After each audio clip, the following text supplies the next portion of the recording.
sobre o casal. Distintos cavalheiros e damas, vamos falar esta noite sobre o casal. O sexo é o fundamento de toda a criação. O sexo é o centro magnético ao redor do qual gira tudo que é, tudo que foi e tudo que será. O sexo, em si mesmo, é o centro de gravidade. Isso é algo que ninguém ignora. Numa festa qualquer, um baile, obviamente tudo gira ao redor do sexo. No templo, na rua, no café, tudo gira ao redor do sexo. Isso é inquestionável e isso todos sabem. Agora bem, chegou a hora de examinar esta questão do sexo, de entendê-la sabiamente, e isso é o que vamos fazer esta noite. Antes de tudo, para que haja amor entre o homem e a mulher, precisa que haja afinidade de pensamentos, afinidade de sentimentos, preocupações mentais idênticas. O beijo, em si mesmo, é a consagração mística do que interiormente se vive. O ato sexual é a consubstancialização do amor, no realismo fisiológico de nossa natureza. Amar, quão belo é amar! Somente as grandes almas podem e sabem amar. O amor começa com um lampejo de simpatia, se substancializa com a força do carinho e se sintetiza em adoração. Um matrimônio perfeito é a união de dois seres, um que ama mais, outro que ama melhor. O amor, em si mesmo, é a melhor religião acessível. O amor se alimenta com amor. Na Europa, por exemplo, existe uma ordem, que se chama Ordem do Cisne, aí se estudam os mistérios do amor. Observemos o cisne, em si mesmo. Quando um do casal morre o outro sucumbe de tristeza, porque o amor se alimenta com amor. Assim, pois, o sexo, em si mesmo é transcendental. Obviamente, não poderia haver felicidade sexual quando não há afinidade de temperamentos. Por exemplo, um temperamento ardente jamais combinaria com um temperamento frio. Se o homem é, por exemplo, ardente e a mulher é muito fria, o resultado é o fracasso, ou vice-versa. Se a mulher é muito ardente e o homem muito frio, o resultado evidente se chama fracasso. Há 4 classes de temperamentos: o ardente, o frio, o nervoso, instintivo e o sexual, e outros centros superiores, como são o emocional superior, o mental superior, que ainda a humanidade não os tem desenvolvido. Pois bem, para que haja uma verdadeira felicidade entre os sexos opostos, tem que haver afinidade total em todos os centros da máquina orgânica. Por exemplo, se o homem tem ideias, conceitos, etc., completamente opostos aos da mulher, se pensa de uma forma e ela de outra, pois não se entendem com o cérebro, brigam, lutam entre si. Se no campo emocional, por exemplo, o homem é emotivo e ela não o é, ou vice-versa, se ela se emociona por tudo e o homem permanece impassível, parece que não se entendem. Como consequência, resultam certas desarmonias, certas brigas.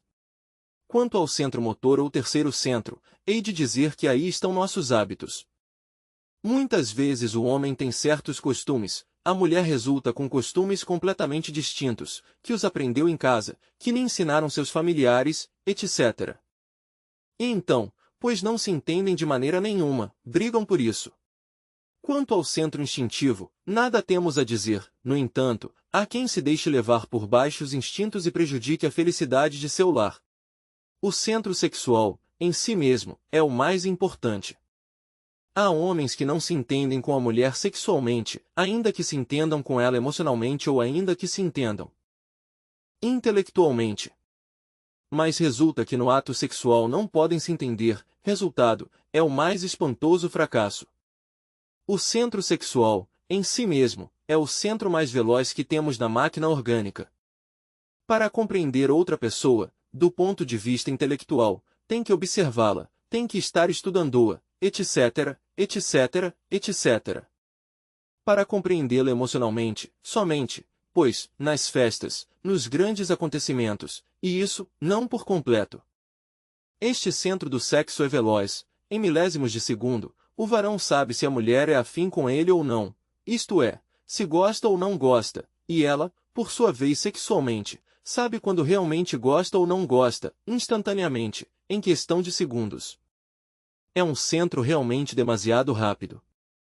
Mas aprofundando um pouco mais nesta questão do centro sexual, que é tão importante, vemos que, realmente, a felicidade entre o homem e a mulher são um pouco difíceis de encontrar, porque não encontramos sempre casais perfeitos. É difícil encontrar pessoas que sejam afins em todos os níveis do ser. Há vezes que um homem que se entende bem com a mulher, por exemplo, no centro intelectual ou no emocional, mas talvez não se entende com ela no centro sexual. Como resultado, pode ocorrer o caso de que esse homem, por exemplo, numa festa conheça outra mulher, e então se entenda com ela sexualmente. Se dará então, obviamente, o que se chama um adultério. Porque se com a primeira se entendem intelectual e emocionalmente, com a segunda vem a entender sexualmente. Eu não quero com isso vir a fazer elogios ao adultério, nem muito menos, não quero com isso, pois, elogiar o adultério. Certamente o adultério, em si mesmo, é asqueroso, imundo. O interessante seria que os casais se entendessem desde o princípio de forma concreta, unitotal. Desgraçadamente, tudo se tornou tremendamente mecanicista, ainda que o matrimônio seja, digamos, um dos acontecimentos mais grandes que existem no mundo. Há 3 coisas importantes na vida: o nascimento, o matrimônio e a morte.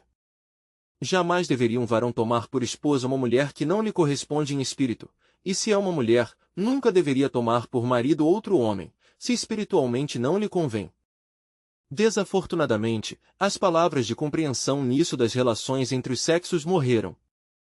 Quase sempre a mulher jovem aspira a casar-se com o único propósito de não ficar solteira, não tem a paciência de saber esperar, não quer entender que todos os seres humanos têm um destino, e como diz o dito vulgar, matrimônio e mortalha do céu baixam. Elas se precipitam, sobretudo quando já veem que o tempo está lhes escapando. Por resultado, contraem matrimônios forçados que não levam senão ao fracasso. Em nome da verdade diremos, que nós, em cada um de nós, no fundo mesmo de nossa consciência, levamos um destino, porém há vezes que a pessoa não se comporta de acordo com a lei do destino, há vezes que um se mete onde não deve se meter, e o resultado se chama fracasso. Uma mulher, por exemplo, desejosa de casar-se, há vezes que contrai matrimônio com alguém que não lhe corresponde por lei do destino, como sequência ou corolário advém o fracasso. Em nós há 2 leis que se processam e é bom que vocês as entendam. A primeira é a lei do destino, a segunda, a lei dos acidentes. A lei do destino pertence ao nosso ser, à alma, ao espírito, como vocês quiserem chamá-lo, quanto à lei dos acidentes, corresponde, realmente, à personalidade, ao eu da psicologia experimental. A lei do destino está governada pelos princípios mais divinos do ser. A lei dos acidentes pertence aos princípios mais animalescos, mais bestiais que em nosso interior carregamos. Há vezes que nos esquecemos de nosso próprio ser, que metemos o nariz onde não devemos, resultado, fracasso. Caímos na lei dos acidentes. Muitos dos matrimônios atuais se devem a puro acidente, e isso é verdadeiramente lamentável. Ocorre o caso, por exemplo, de mulheres que se namoram de determinados jovens, e muitas vezes nem se namoram, mas simplesmente os tomam por maridos, pelo fato mesmo de não querer ficar solteiras. Também ocorrem casos de varões que tomam mulheres por esposas, a mulheres que não lhes pertencem. E o fazem unicamente por fazer o mal, ou simplesmente de forma mecânica, automática, porque se fascinam, pelas aparências, porque lhes parecem muito bonitas etc., etc., total, fracassam. Assim que há que saber o que é amor. O amor verdadeiramente é grandioso, nasce de forma espontânea. Quando um homem encontra uma mulher que verdadeiramente há de ser sua companheira, não há nela nada de forçado, ela parece ser digamos um duplicado dele mesmo, não encontra nada de estranho nela. Não precisa estar lhe rogando que o queira, tudo brota de forma natural, espontânea, com uma beleza extraordinária. Esse é o amor que realmente nos pertence, aquele que o destino nos traz. Mas vamos mais longe nestas questões, porque temos que entrar hoje em pontos que tocam na alta magia, e isso é fundamental. Existem em verdade 3 aspectos da sexualidade. Primeiro, poderíamos denominá-la sexualidade normal. É a sexualidade de todo mundo, a que todos têm. A segunda é a infrasexualidade.